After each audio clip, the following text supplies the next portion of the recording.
Dans cette vidéo, nous allons parler d'un principe assez important en algorithmique, c'est le fait de ne pas se répéter. Dry, comme ils disent les Anglais, don't repeat yourself. Alors, je pense que vous voyez déjà le lien avec notre leçon sur les appels de méthode. On va prendre un exemple concret avec les dessins, qui sera d'ailleurs réutilisé lors des exercices. Supposons que nous voulions dessiner une paire de lunettes avec le fameux petit programme de dessin. Alors voici ce que donnerait le code. Donc ce qu'on fait en fait, c'est qu'on va dessiner d'abord un carré, puis on va bouger, enfin dans l'autre sens, puis on va bouger, puis on va redessiner un carré. Alors en fait ici on voit, ça c'est le code qui dessine un carré, puis on bouge, puis on reprend le code qui dessine un carré. Alors on se rend compte que on a en fait le même code qui se répète plusieurs fois.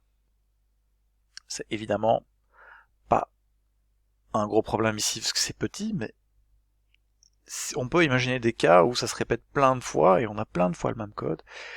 On peut imaginer aussi que si on fait une erreur ici dedans, bah, l'erreur va se répéter vu qu'on a recopié le code. Alors qu'en fait, si on va ici, ça serait beaucoup plus clair si on ferait quelque chose, on dit bah dessine-moi un carré, en plus on pourrait s'offrir le luxe de pouvoir paramétrer ça et dire bah voilà un carré de longueur 100, et puis on bouge et puis on refait le carré. Alors on a l'appel qui est fait deux fois, mais tout le code ici de dessin du carré n'est pas répété. Donc tout le code qui se trouverait ici sur la droite n'est pas répété. Alors, ce qu'on a fait ici, c'est qu'on a rajouté une méthode dessiner un carré avec la longueur dans la classe tortue. Donc dans les exercices, vous allez recevoir dans notre fameuse classe tortue, eh bien on a rajouté une méthode qui s'appelle dessiner un carré. Qui fait quoi? Bah, qui fait exactement ce qu'on s'attend à ce qu'elle fasse, c'est-à-dire qu'on va avancer sur la longueur du carré, puis tourner à droite de 90 degrés, et on fait tout ça 4 fois.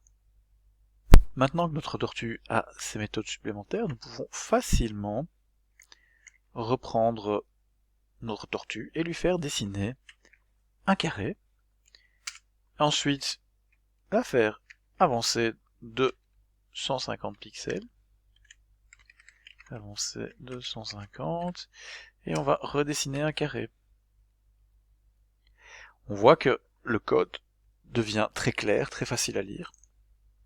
Et que on n'a pas répété toute la boucle for deux fois. Donc le code est plus compact également. Donc ce principe de non-répétition est très important en algorithmique, en programmation en général. C'est ça qui permet d'avoir des programmes qui sont lisibles, qu'on peut écrire tout simplement. Parce que vous imaginez si chaque fois il faudrait répéter. Et aussi maintenant, si je trouve que j'ai un problème ou que je veux changer quelque chose, eh bien, je ne dois pas le changer à deux endroits. Il suffit que j'aille changer ici. Donc bon, ici il n'y a pas grand chose à changer, mais imaginons que on veut changer quelque chose. Si je le change ici, en fait, il est automatiquement appliqué des deux côtés, ce qui nous permet en fait de maintenir plus facilement notre code. Voilà.